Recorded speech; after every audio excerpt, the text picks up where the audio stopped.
Also joining me now is Ron Wretham, a former platoon commander with the Toronto Police Service where the incident took place. He was a member of the Elite Emergency Task Force and the Special Weapons Team and coordinated critical incident response plans. Thanks for being here. Thank you. Good to be here.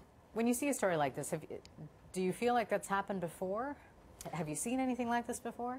Well, in my 36 years of law enforcement, I have not seen anything to this magnitude. I mean, you know, during our policing careers, we certainly attend all sorts of violent incidents, but nothing to this magnitude in the city of Toronto before, no. What sort of challenges might the police face in an investigation like this? Well, there's numerous challenges. I mean, the initial response is monumental. I mean, you can just imagine the mayhem and the chaos that would be going on. I feel for the officers who are the first responders, the police officers and the paramedics. I mean, it's just mayhem at a scene like this. They have several jobs. I mean, first and foremost, their job is to preserve life. So they've got to tend to the people who are injured. That's number one. Secondly, they then have to be mindful of two things. Are the bad guys still on scene? Are the guns still out there? Mm-hmm. And then thirdly, we have to collect evidence. We want to find out who did this. We want to bring these people to justice.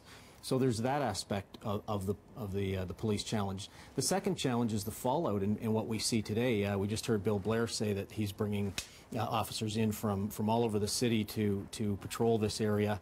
That then impacts on the police service as a whole, which then in turn impacts on the entire community.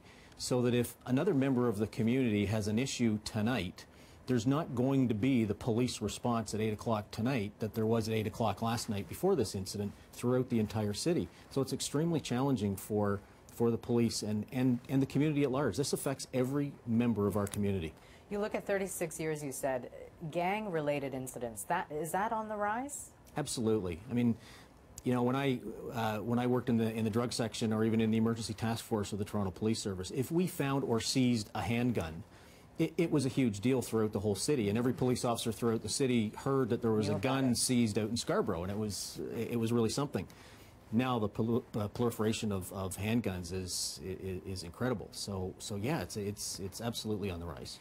When you have to deal with something like this in an immediate situation, do you get the cooperation of residents and witnesses? What happens at the scene?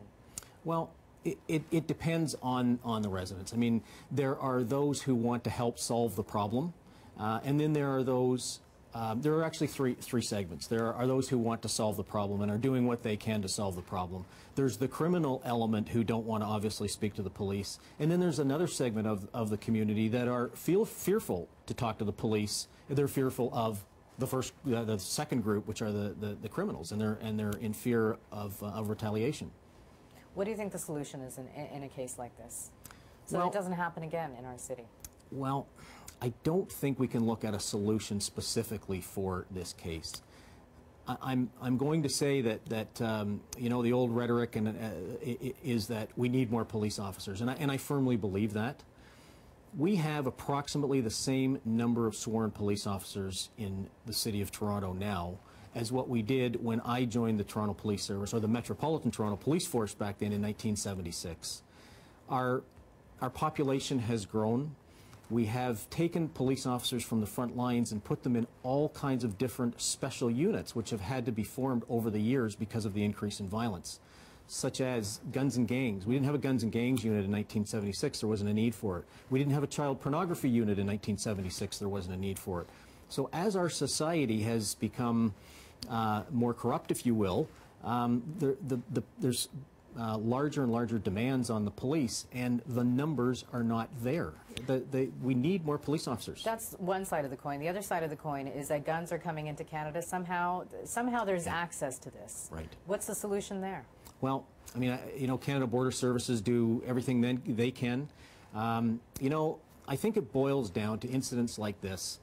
I was speaking to a school teacher this morning, a member of the black community, very involved in youth in the black community. And the first thing, when we started talking about it, the first thing he said to me was, "Where's the parents?"